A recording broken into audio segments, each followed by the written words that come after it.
Assalamualaikum warahmatullahi wabarakatuh. Perkenalkan, nama saya Nurul Hidayati dari SMK Negeri 1 Wonosegoro. Selamat menyaksikan. Assalamualaikum warahmatullahi wabarakatuh. Waalaikumsalam warahmatullahi wabarakatuh. Selamat pagi anak-anak. Pagi, Bu. Gimana kabar kalian hari ini? Alhamdulillah sehat. Sehat. Baik semua. Baik. Siapa hari ini yang belum sarapan? Saya. Jujur ya. Jujur. Belum sarapan. Belum sarapan. Jadi masak. Oke. Kurang disayang itu. Baik. Sebelum kita mulai pembelajaran hari ini, silakan salah satu dipimpin berdoa. Siapa yang mau memimpin berdoa? Ya. Coba Mbak Eri dipimpin berdoa. Doa.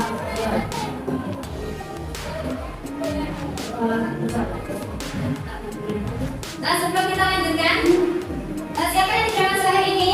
Sini. Siti Naya ya?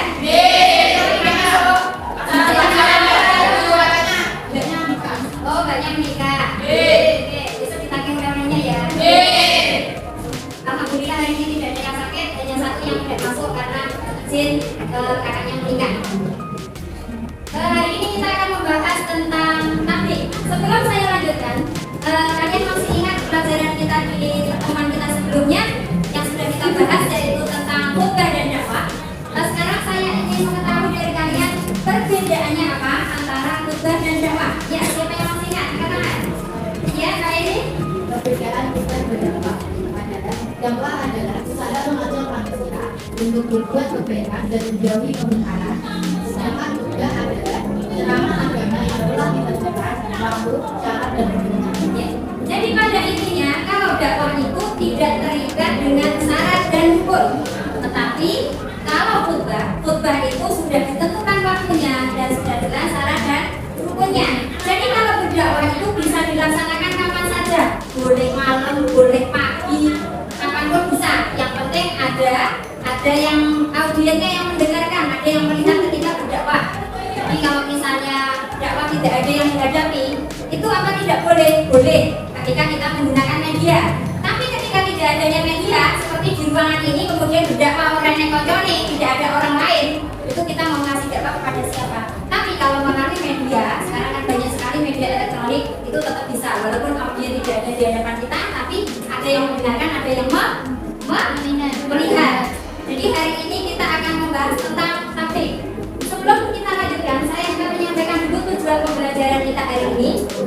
Tujuan pembelajaran kita hari ini adalah melalui kegiatan belajar mengajar dengan model PBL diharapkan peserta didik mampu membedakan ketentuan tablik dengan ketentuan pelaksanaan dakwah melalui PPT. Jadi saya akan menyampaikan PPT tentang tablik.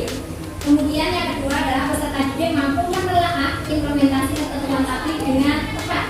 Yang ketiga, peserta didik mampu menampilkan praktik tablik sesuai dengan kaidah pembahasan tablik dengan baik.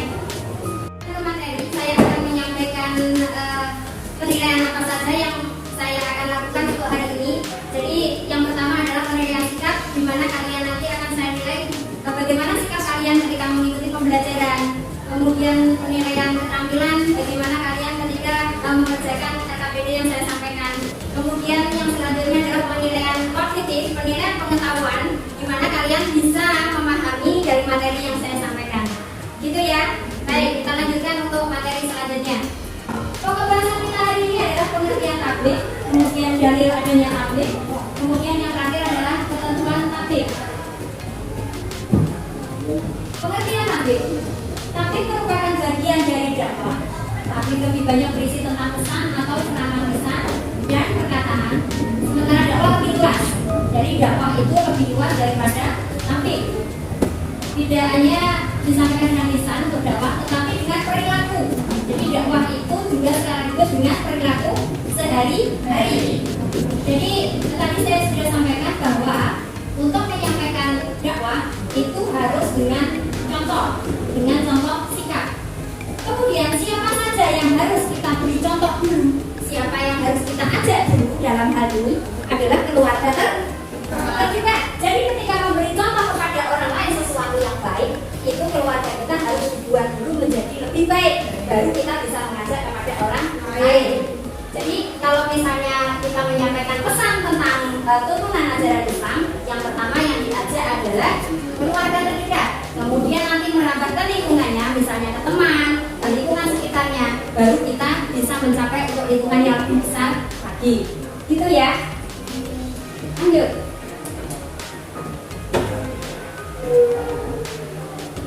Coba sama-sama dibaca dalilnya tentang topik. Siapa yang siap membaca? Ya, coba kalian baca dalilnya.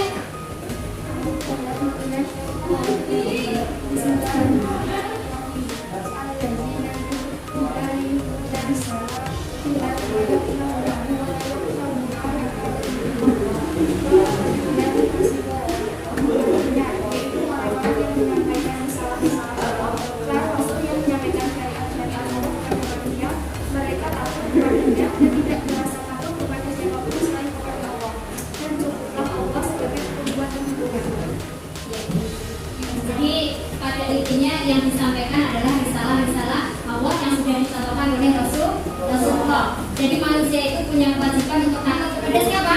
Kepada Allah. Jadi tidak perlu sebenarnya takut kepada siapapun yang bisa melebihi takutnya kepada Allah. Jadi Allah itu tetap berada di kedudukan yang pertama. Misalnya punya rasa takut kepada siapa yang paling tinggi? Takut kepada Allah. Kemudian perintah siapa yang harus kita taati? Yang pertama adalah perintah kepada Allah. Ketentuannya adalah yang pertama mengajak kepada orang terdekat dulu, seperti yang sudah saya sebutkan tadi. Kemudian mendekati orang di sekeliling kita yang mempunyai kapasitas ilmu yang baik dan martabatnya, kemudian mengajak diri kepada pihak lain. Kemudian selanjutnya tentang praktiknya, praktik.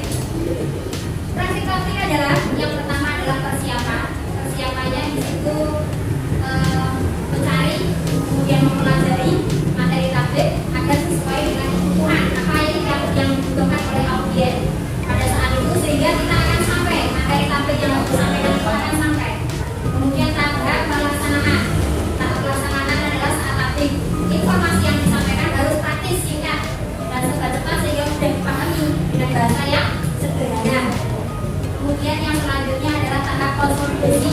Sebagai tahap akhir, upayanya adalah pemantapan materi. Jadi dipantapkan dulu materi apa yang disampaikan pada saat itu, sehingga audien itu akan paham yang disampaikan pada saat itu apa. Baik, untuk sekarang kalian akan saya beri tugas untuk berdiskusi. Sebelumnya ditutup kelompok dulu. Kelompoknya sudah ada sebelumnya? Kelompok satu mana? Kelompok dua? Kelompok tiga? Ya, terima kasih. Kalian silakan bergabung dengan kelompok masing-masing sebelum saya sampaikan pertanyaannya. Sudah bergabung dengan kelompok masing-masing ya? Hari ini kalian saya beri tugas untuk membuat contoh pelaksanaan tablik. Di sini saya akan membagikan LKPD, mungkin kalian kerjakan di situ. Nanti kalau sudah selesai dipresentasikan ke depan untuk masing-masing kelompok. Begitu ya? Sudah siap? Sudah. Silakan kalian berjalan sesuai dengan kelompok kalian.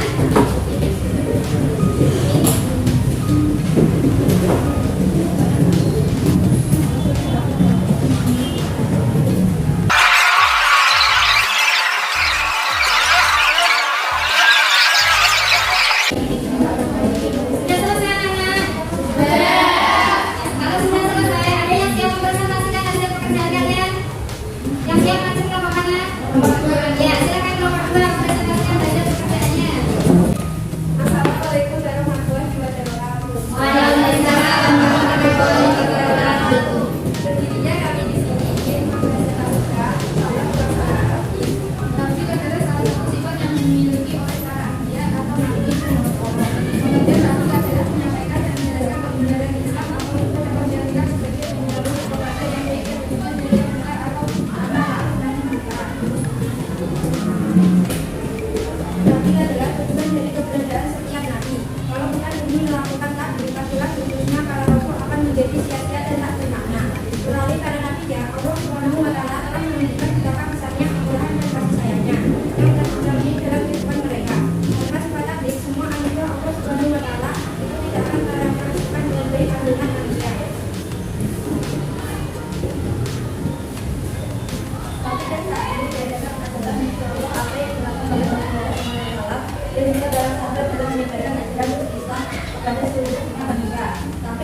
ada saat ini merupakan bentuk dari penetapan sebuah takdir yang dimiliki para nabi dan Allah.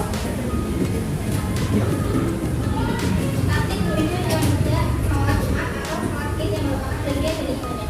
Untuk menyampaikan taktik itu menggunakan kreativitas pribadi yang disesuaikan dengan kondisi masyarakat yang menerima materi ajaran Islam. Sekian presentasi dari kami, kurang lebihnya kami mohon maaf. Wassalamualaikum warahmatullahi wabarakatuh. Waalaikumsalam warahmatullahi wabarakatuh.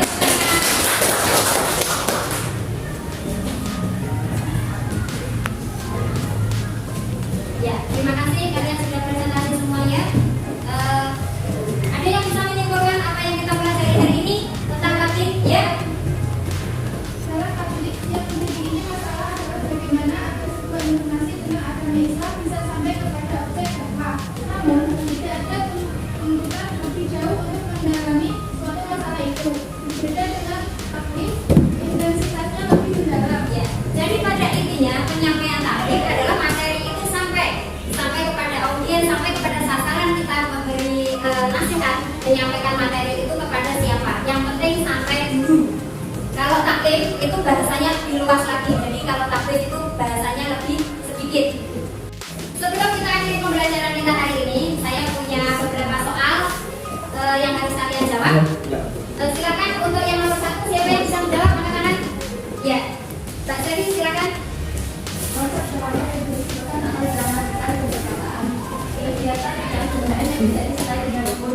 Juga ceramah dari ajaran Islam yang disampaikan kepada satu orang atau tiga orang akan mengamalkan isinya adalah merupakan saya pengertian nabi. Jawabannya pengertian nasib. Oke, berikut pertanyaan. Lanjut nomor 2. Nomor 2 siapa yang bisa menjawab? Ya.